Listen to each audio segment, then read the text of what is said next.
Yazık kız. Hadi. Mufa. Sha. Kega man. Sha. Aya. Bana mafaranga hano mbere na mbere bamede sana. Iskaya ndakas. Pesa hiki. Hambaye neza mna. Hambaye ni. Mbonye.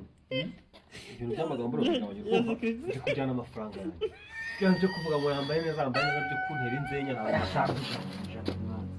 Amafaranga yanjye ngwijana nawe.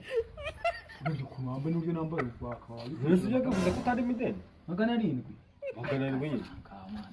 Kanya uko ry'Imana. Nari ngiye mu misasi n'umuntu duharangura hano ntabwo wagiye ahantu wagiye. Ukumva kabisa. Oya nkora. Oya njye nari ngiye mu misa urumva. Mbega umusore mana Akwibuka. Kandi ndakunyura. Mana. Njyewe nari ngiye mu misa. Noneho Farali turambwira ngo ntabwo wagiye mu misa ngo urahari. Misa ndayiretse. Arakubeshya. Misa ndayiretse. Nange nari ngiye buriya ntabwo mwana. Wambaye neza ahubwo bwaje singo. Ntabwo ucika amafaranga yawe.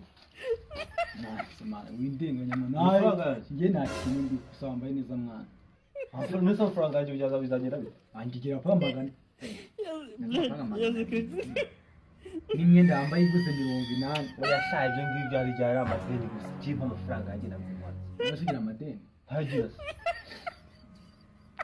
Amafaranga yanjye ngiye kwishyura amadeni y'abana. Ubwo twari uburangahe? Ubwo rukwezi. Yazık kız.